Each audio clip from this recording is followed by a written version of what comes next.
This is Grief and Grit, from heartache to high fives with a dash of sass. The podcast that turns the tables on traditional grief talks with a fresh, sassy spin. Listen in for candid conversations about the messy, awkward, and downright hilarious aspects of dealing with loss. Because sometimes the best way to cope is with a little laughter and a lot of grit. Hi, Simony. Hi, Greer. How are you? I'm good. How are you? I'm good, thank you. Yeah. Everybody well? Yes, we had Passover and my Right. sister and her family came to town and it was really nice. Oh, that's so nice. Like cousins meeting cousins for the first time and like Oh, cousins meeting cousins' spouses for the first time. It was really, really that's sweet. wonderful. Yeah. That's the best. Yeah, Yeah. I So, loved it. I was lucky because Bianca and Saul came in. Nice. So that was really nice. They were here for the first night. And yeah, so lovely. It's been a busy time. Yeah, And it I has been. know, yeah. And then, for all our listeners who celebrated Easter, I hope Yes. that went well. Yeah, definitely. And Spring is officially here. I know, although being in Atlanta, summer's already here. Yes, I know it's in the 80s this week. I I'm know, not excited about it, I but know. it's fine. I mean, It's Rosie fine. and I usually have to walk early in the morning come July, August, but we're already there now in April. So, Yeah, it's here. yeah, Well, I'm really excited about our episode for today. me too. Grief covers so many different things. And on the Grief and Grit podcast, obviously, we are both widows, and that is I guess, the deepest level of grief we've experienced in terms of losing Correct. our husbands. Correct. But it's not just losing a husband or a family member due to death. It's also divorce. Mm-hmm. It's maybe losing a job or even retiring. You are saying goodbye to this career that you've had for years. There's so many different types of grief. And today we have a friend of mine, Justin Milrad, who is a divorce coach and dad, and he's been through it. He's experienced divorce. He actually is coming out with a new book in May called You 2.0. And basically, it's reinforcing that divorce doesn't define you. It's a chapter. It's not your whole story.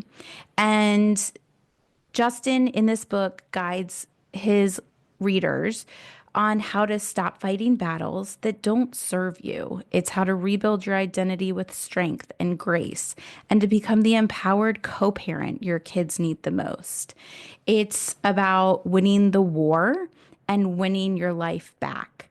So this is a great resource, and I'm so excited to have Justin here. Welcome. Thanks for being here. Good morning. Thank Great to you. be here. Yeah. So, Justin, um, we really want to start by talking about.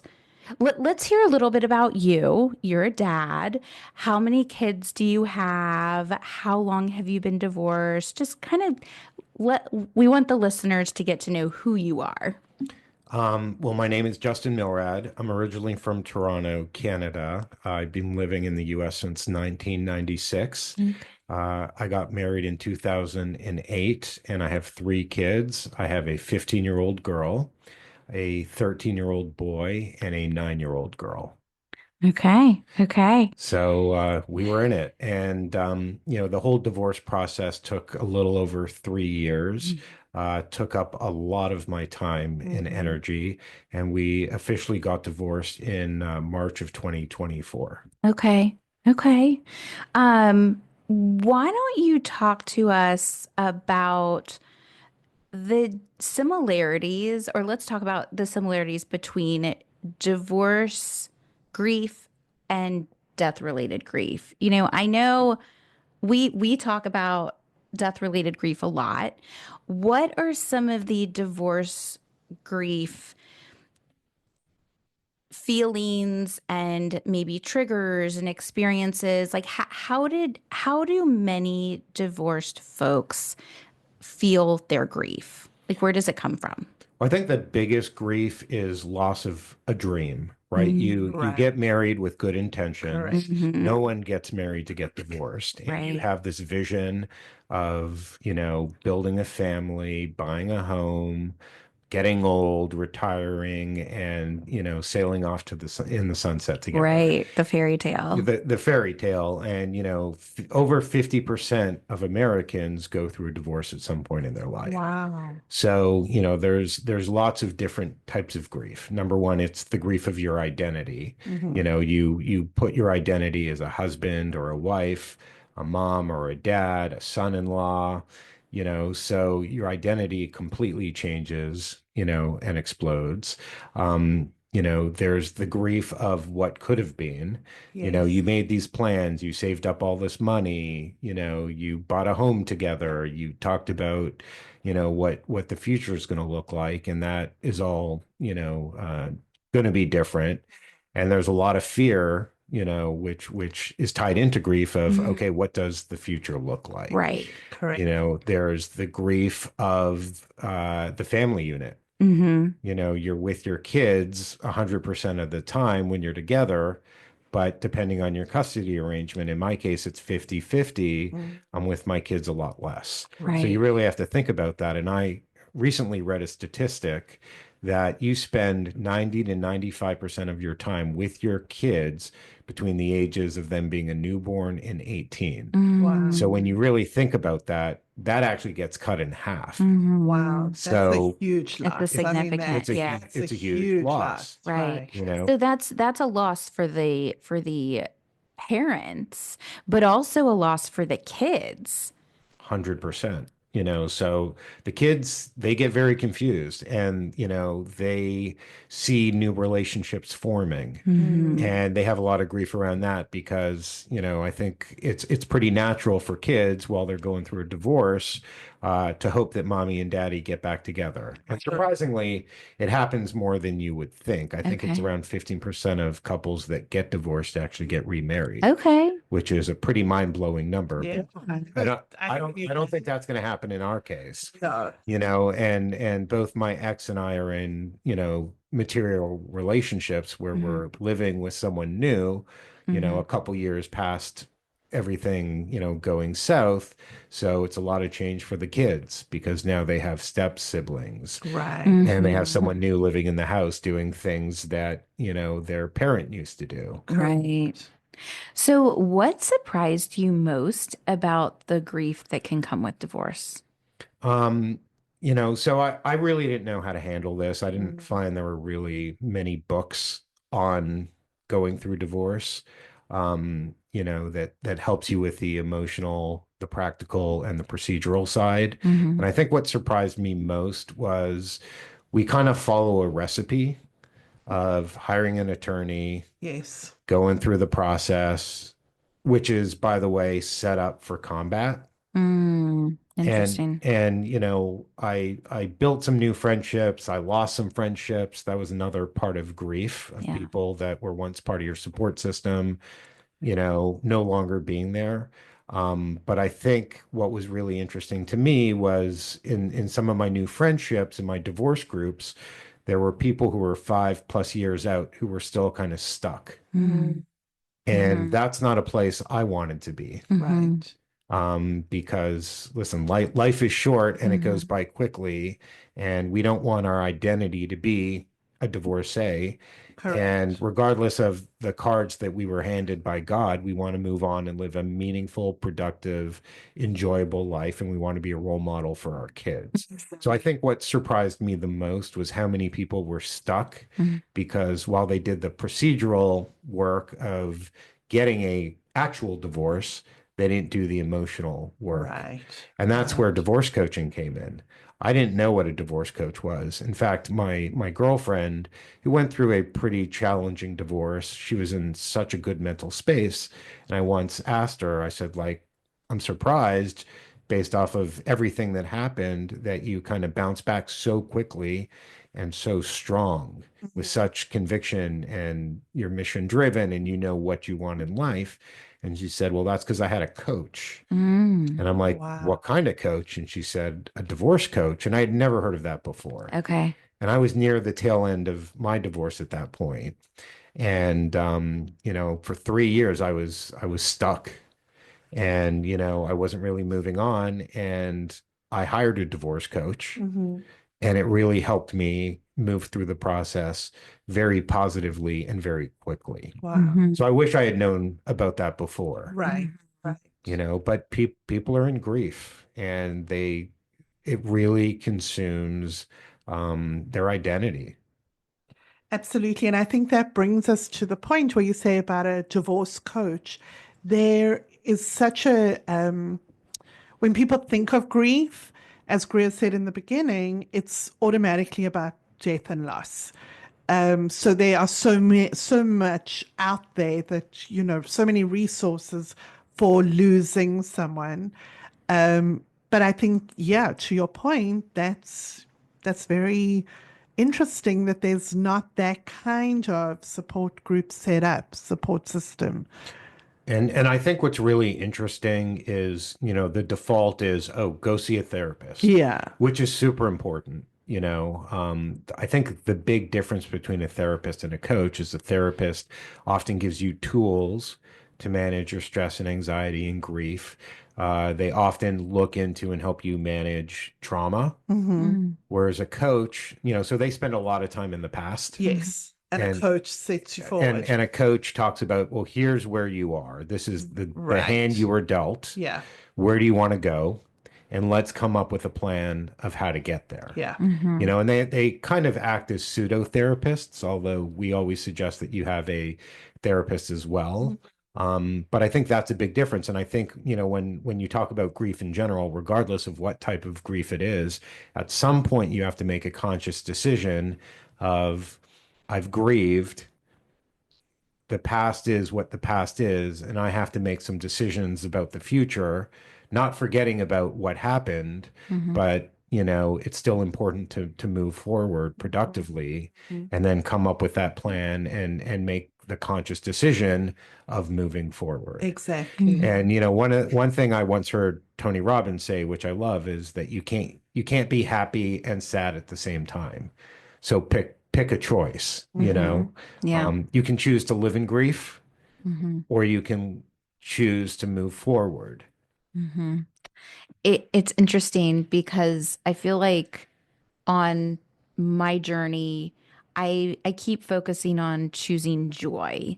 Like that has been my mantra more or less, but choose joy. And when we had Ashira's parents on, speaking with Debbie and Barry about their grief, they both talked about making that conscious decision about not going to those dark places. And that's the version of choosing life, of choosing joy instead of this, complete sadness. Yeah. So I 100% agree. And I think that is really important for people to hear and understand, ideally at the beginning of the journey. And I think it's also important to know that, but also to know that it's okay to still have the sad moments. Yes. For sure. We don't have to continuously be on our game. It's okay to have the sad, but it's important to know, how do we get back to that place of happiness and joy? Yeah. So as I was preparing for this episode and kind of doing some research, I came across a term called ambiguous loss. And it was coined by Dr. Pauline Boss, and it describes a grief that doesn't have closure or a clear ending. So it's the kind of loss that leaves you in limbo, where the person or relationship is either physically gone but emotionally present, or physically present but emotionally gone. And you had talked about some of those secondary losses, like losing friendships and other things. You're still co-parenting with your ex, and you probably still see your ex in different environments and things like that. How does how is grief complicated by the fact that your ex is still often physically present or present in your life? Like that's very different from what Simone and I have experienced, obviously. I think the concept of radical acceptance is really important. I can't change the past. The past is what the past is. And I have to accept the fact that we're no longer together and that she's moved on and that I've moved on. And I think once I got to that point of radical acceptance, I was able to move forward. And something that actually got me there, which was interesting, was I was watching a webinar of Jesse Itzler, and he was talking about the fact that he's in his 50s and the average male lives to about 76, and you never really know how long we're going to live. Sure. Right. And he said something, to the effect of, I may only have 25 years left. And based on the ages of my kids, I have, with one of my kids, I only have 4 more, winter breaks, Right. et cetera. And I really thought about it. I'm like, do I want to live in this period of sadness and grief, or do I want to make the most of the rest of my life? And it's my choice. And to me, that was really a transformational point. But yes, it hurts. Listen, yesterday I dropped off my youngest daughter to my ex-wife's house, and we've been very fortunate, even though we had a very ugly divorce, to build a strong co-parenting relationship because we both know how important that is. But, I dropped her off to my old house where there's another man living there, sitting in my kitchen, eating dinner with my family. And like it or not, I have to accept it. Right. So I accept it. And, I know it makes her happy. And I just want the best for her. And I also want the best for me. And at the end of the day, the past is the past. There's a great saying, yesterday's history, tomorrow's a mystery. All you have is the now. I like that. And that's just where I live right now. I live in the now because I can't control what happened. I only have so much influence over the future, and the only person I can control is myself. And it's a choice each and every day to have that positive mindset. So you have to break some patterns and you have to create some new patterns. And that's where I think self-care is really important, which is universal for anyone going through grief. Absolutely.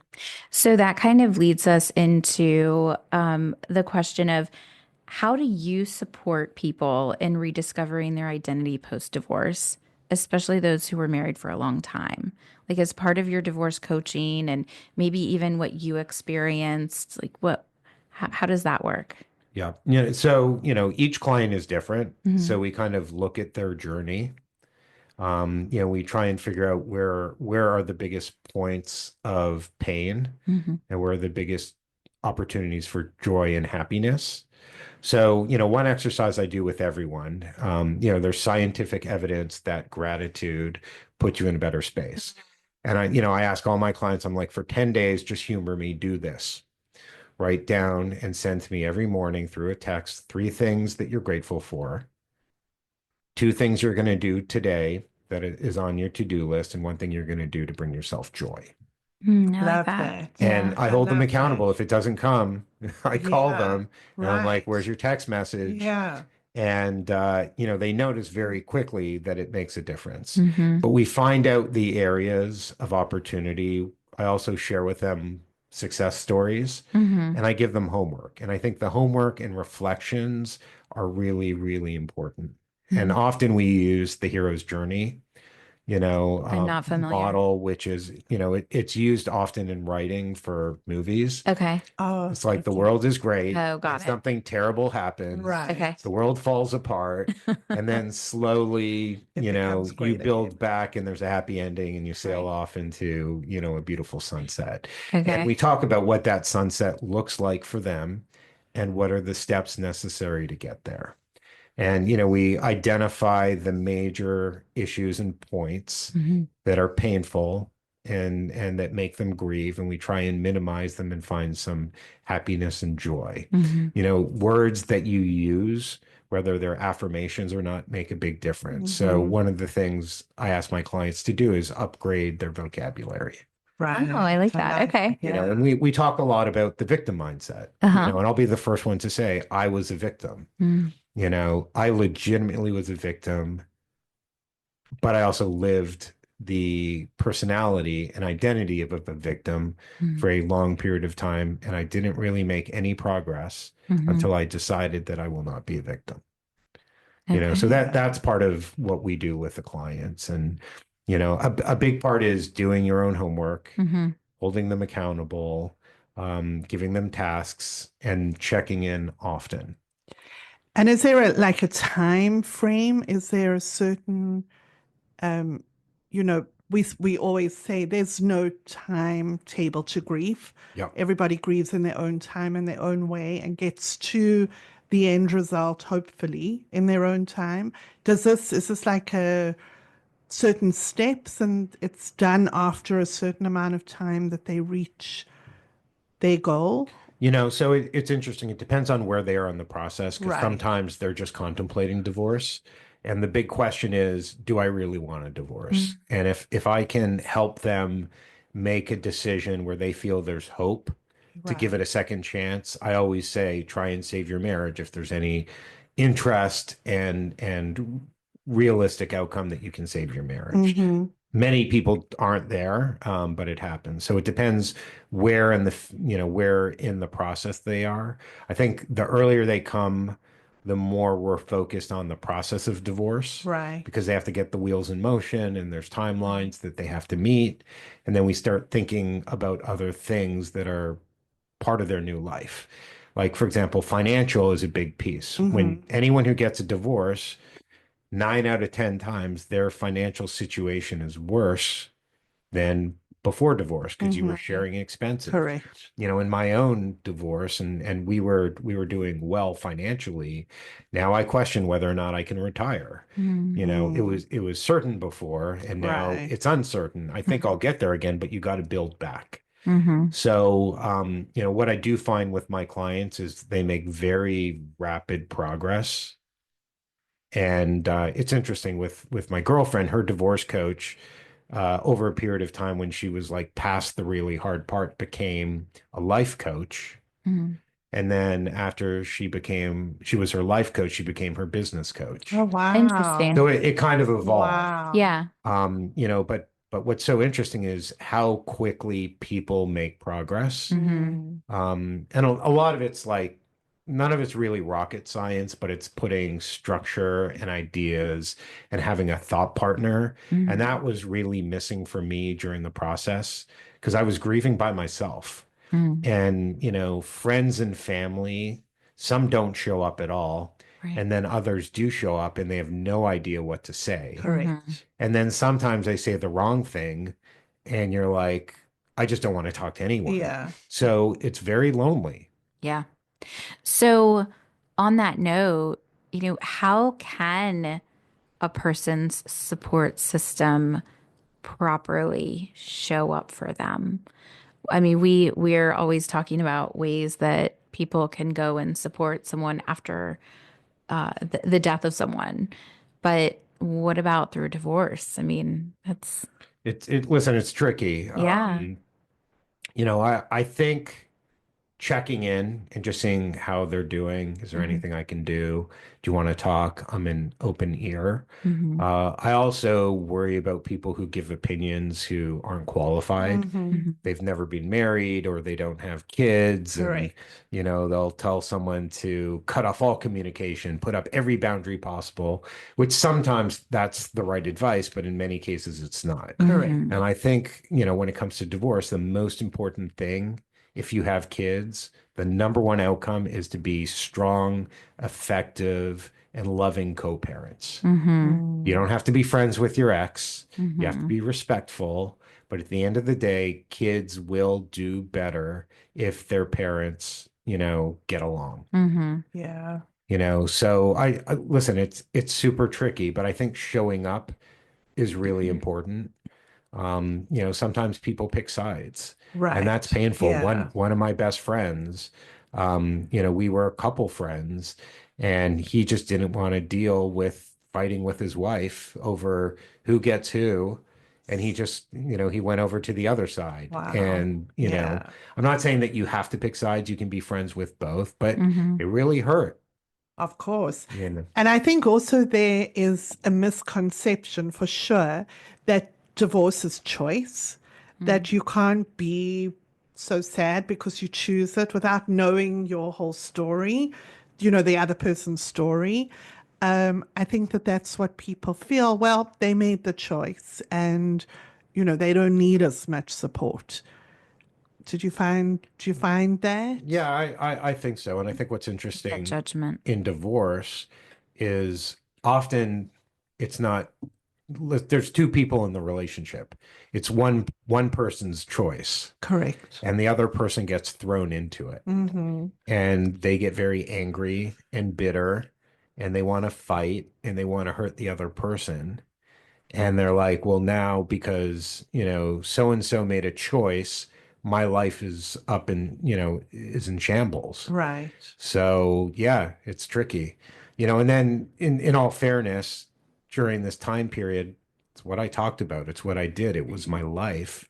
And if I were one of my friends, I wouldn't want to be around me Right. because it was depressing. Yeah. It's Yeah. like, oh, Right. what are we going to talk about today? How are you victimized? And Right. Yeah. so it's tricky. So I think, to answer your question, be there, check in, offer support, take them out. Sometimes come up with ground rules and say, hey, we're going out tonight. We're Mm-hmm. not going to talk about divorce. We're going to go have a good time. And, let's party like it's 1999. Yeah. Right. Well, so the anger and guilt do play a role in divorce grief. And how can people process that in a healthy way? Because it's still there. I think the best way to process is learn from it. Mm. Mm-hmm. If you go back and say, I should have said, I should have done, shoulda, coulda, woulda, you didn't. Mm-hmm. Yeah. And it's really, it's a learning opportunity. And then, anger is a choice. And there's a period of time, we go through all the different phases of grief, Mm-hmm. Yeah. but there's a period of time where we have to go through anger. Mm-hmm. So whatever we can do to diffuse the anger, whether it's a breathing exercise or going for a run or throwing an axe, Mm-hmm. or breaking something, Mm-hmm. as long as it's not physically harming someone else Yeah. and it's in your own kind of contained world, including don't harm yourself. Yeah. You have to move through that phase. Absolutely. So, as a divorce coach, you've talked about how you'll give your clients homework and assignments and things like that. But like, how does this actually work? Like in a practical sense, how do you walk alongside people through this experience? Right. So, typically we do an intake and we find out what's going on. What have they gone through? What stages are they in? Do they have kids? What are their biggest concerns? Where do they feel the biggest opportunities are? And then we kind of lay out a plan.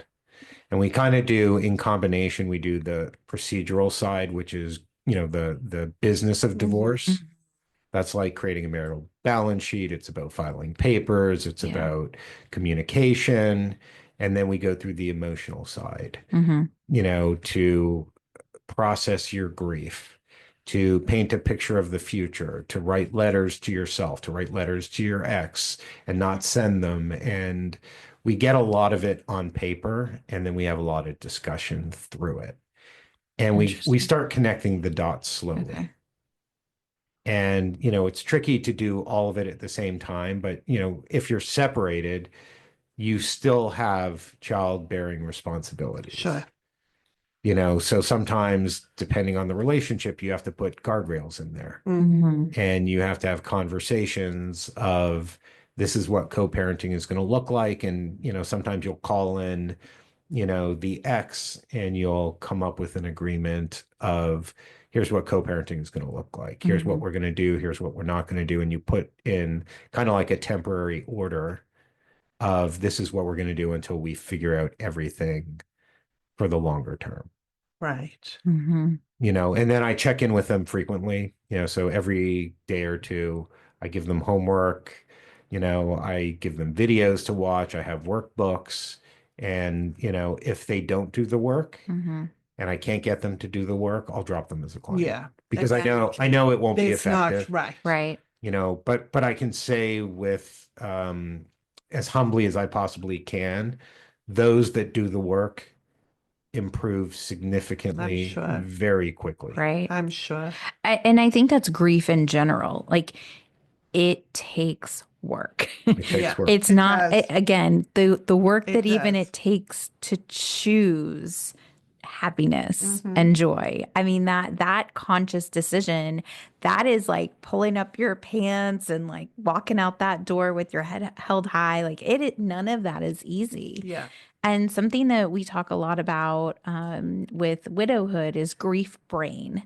And do you find that any of your clients, like, so grief brain, it is a lot of, there's depression, there's the lack of being able to focus on things. I know grief in kids often manifests as like similar symptoms as ADHD, for example. There are just so many things. Memory, you can't remember things. Do you find that a lot of your clients are going through that? Because that also complicates just the everyday life, the depression with even just getting out of bed. So we try and turn grief brain into growth brain. Oh, okay. I love that. Yeah. me So too. so a big part of the program is how do you self-care. Yes. So, if you struggle getting out of bed or getting out of the house, we go in small steps. Okay. Right. So today I just want you to get out of the bed, make yourself breakfast, and go for a walk around the block. That's it. And Yeah. then, by the end of the week, maybe you're walking a mile, and you're getting dressed and you're having coffee with someone. So we kind of come up with goals together.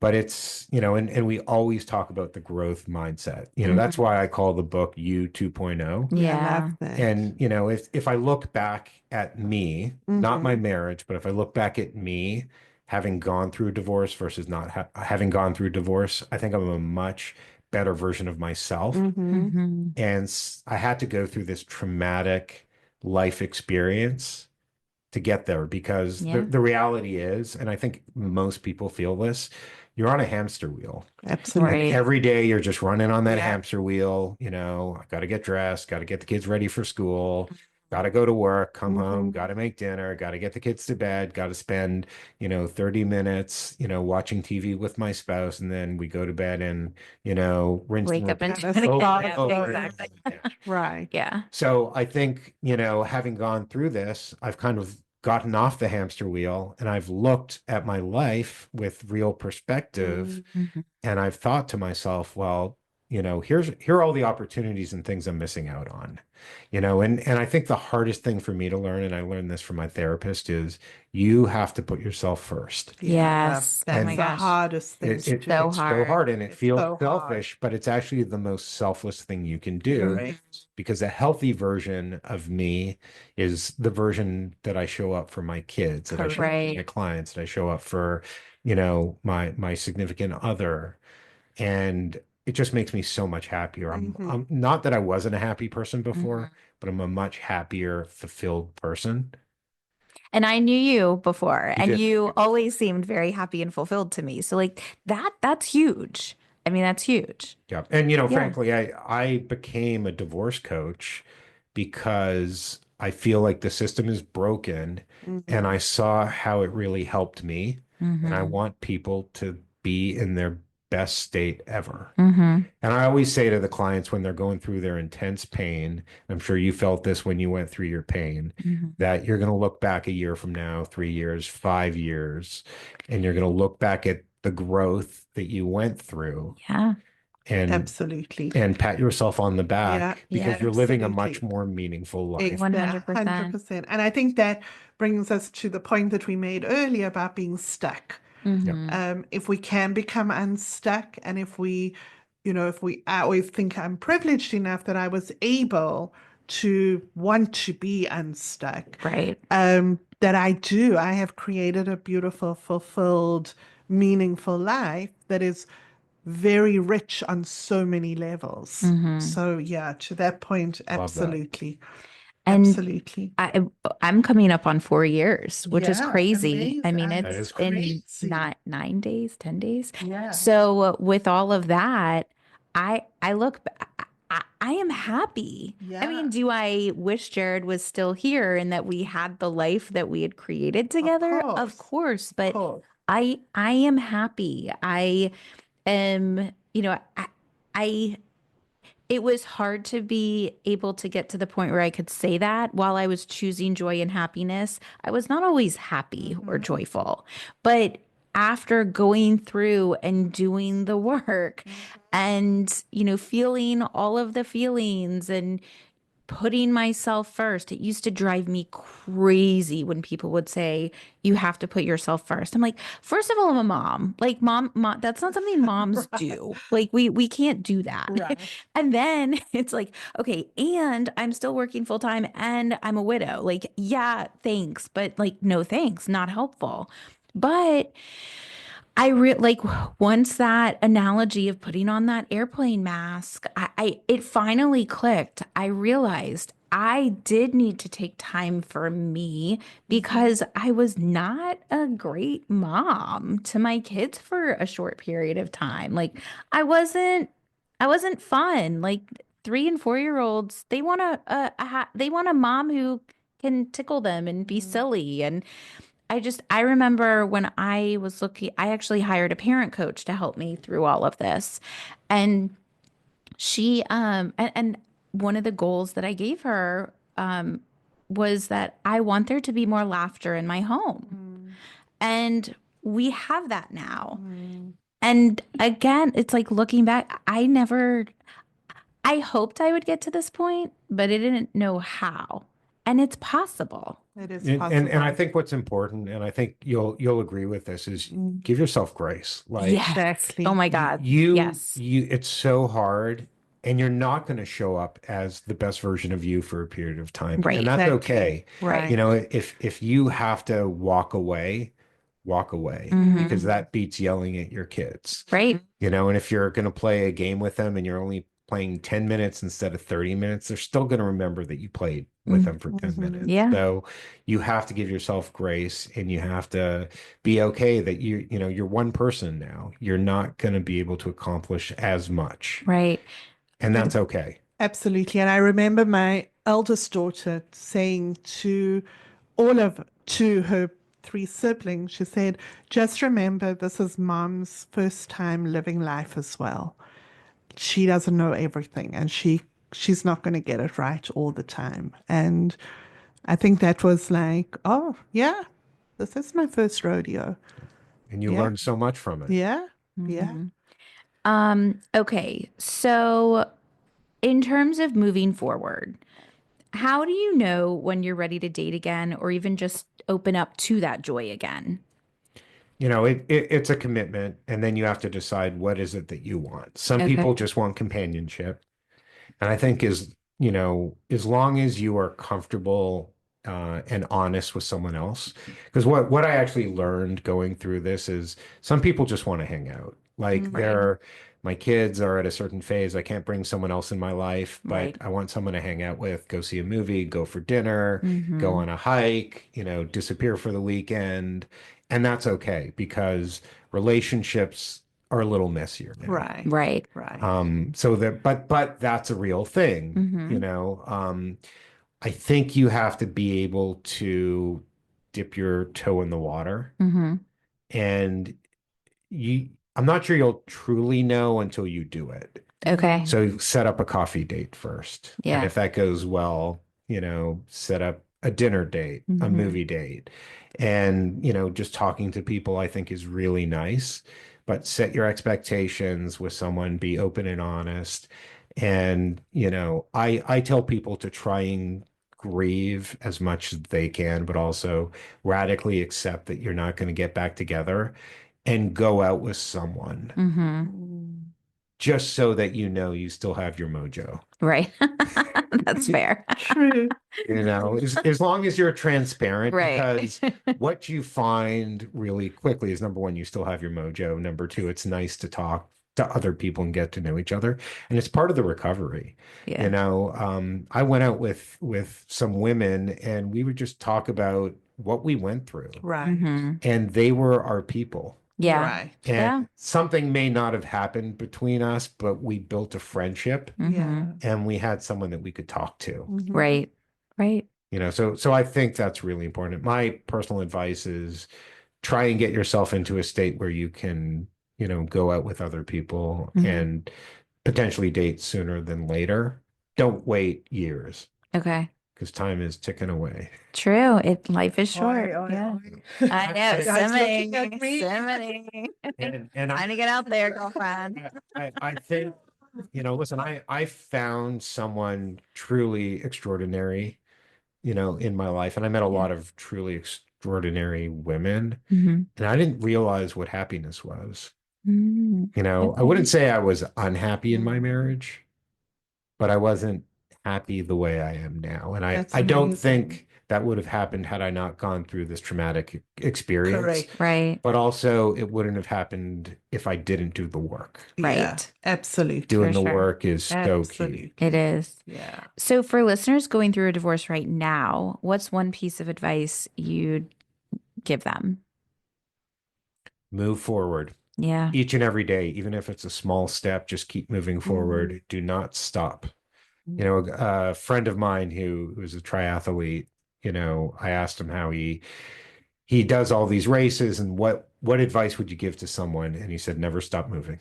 Mm. And he's like, even It's if you're going true. from a run to a walk Uh-huh. to a crawl, don't stop moving. I love that. 'Cause It's it's a lot harder to pick up and move once you've It's stopped. so true. right. It's so true. I recently listened to Atomic Habits, the book, and it talks about just like 1% change every day. But if you do 1% over time, that's a lot. So no one's looking for an immediate transformation.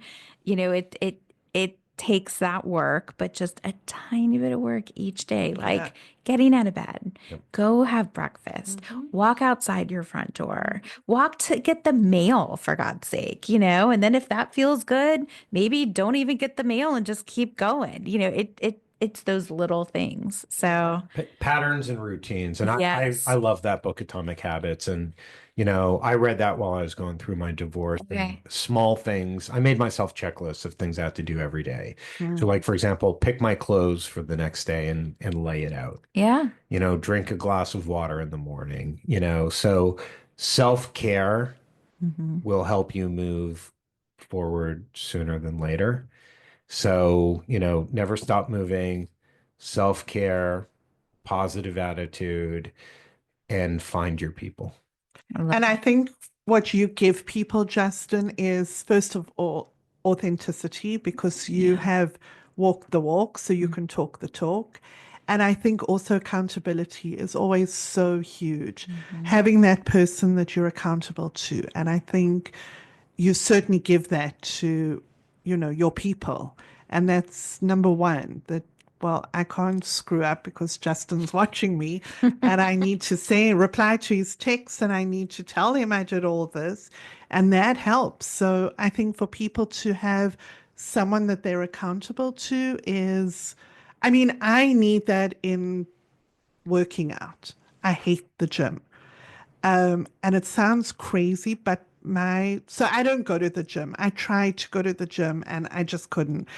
But now I walk my dog who is a huge part of my life. For all you dog lovers out there, you'll get Rosie. it. But I'm accountable to her every single day to make sure that she gets her exercise and she goes for a walk, and it gets me out, it gets me moving. So I think that's a huge role that you play in helping people to move forward. And I commend you for that, because Yeah. you did. You took a really rough situation and you made it into something positive and hopeful. And I think that's the most important thing, that whatever we go through, hope is everything.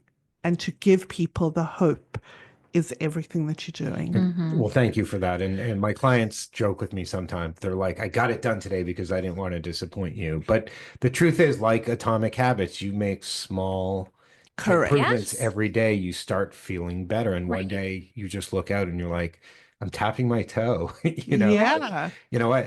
One other thing that we didn't talk about that's in my book that a few people have mentioned is something they haven't really thought about that really helped me. And I think it helps in all types of grief is music. Oh, yes. Oh my gosh. Absolutely. So we created a bunch of playlists, you know, a grieving playlist, a personal empowerment playlist. And like for me, there was this one song by Coldplay, Fix You. Okay. And that was my divorce song. And Wow. I felt broken, but it also talks about, you know, being broken, but picking up the pieces and, Yeah. you know, getting better. So, you I know, love that. every little bit helps, but at the end of the day, it's your attitude. Yep. Yes, it's Yep. so true. Yeah. And It's so it's true. wanting to get better. And No one can make you do that. no one can make you do that. Right. And it's a lot easier to not do anything, Mm-hmm. but it's a lot more gratifying when you actually do something. And it's not that hard. Like, you know, the 3-2-1 exercise, 3 things of gratitude, 2 things I'm going to do today, you know, on my to-do list, and 1 thing for joy. It takes about a minute to write it Mm-hmm. down. Mhm. So Yeah. it's not that time consuming. I'm a big fan of Mel Robbins. She's And great. I actually I think that you've probably heard the episode on how to move forward. It's where like you give yourself a time frame, maybe it's a week or something, and you can, you know, stay in bed, like whatever it is that you need to do, but like only give yourself a defined amount of time to do that. And then once that's done, it's like, okay, done. you're done, you did it, and now it's time to move forward. And I loved that so much. Because I do think that taking that time is part of that self-care. It's like you kind of just giving your brain that rest that it might need sometimes.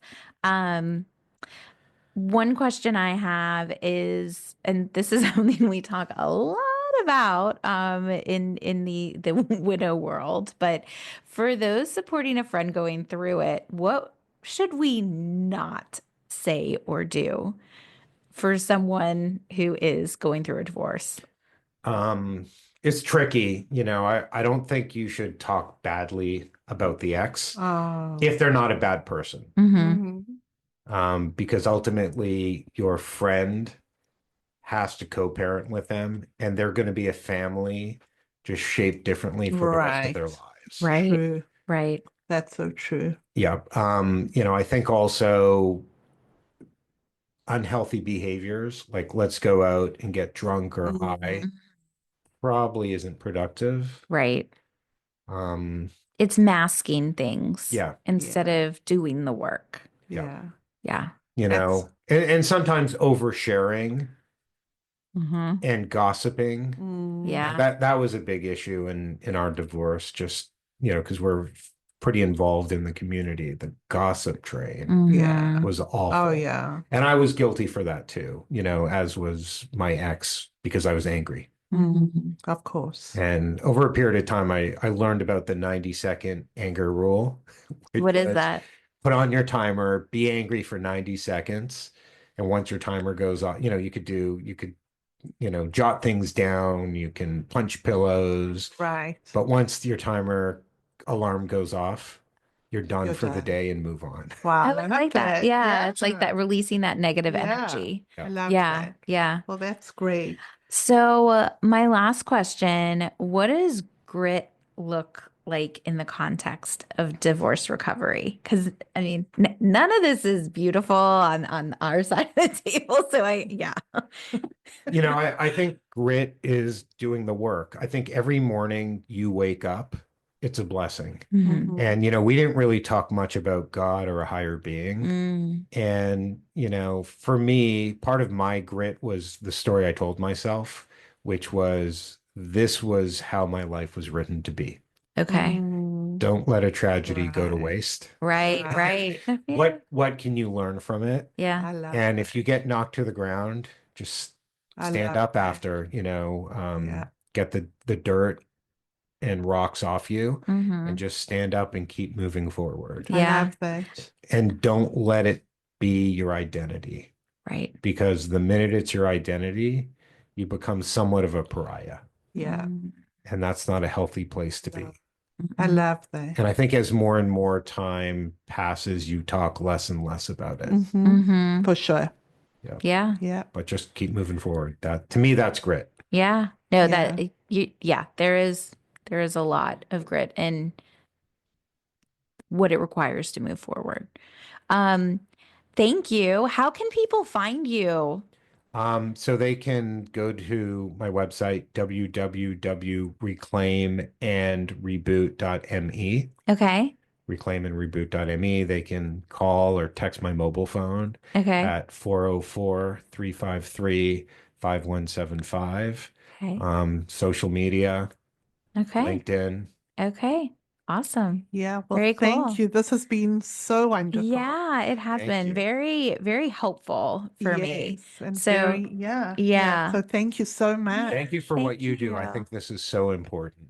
Thanks. Well, Right back at you. Right back at you. yes, right back And at you. I am so excited to get the book. And you said it comes out in May. It's It available. comes out in May. Okay.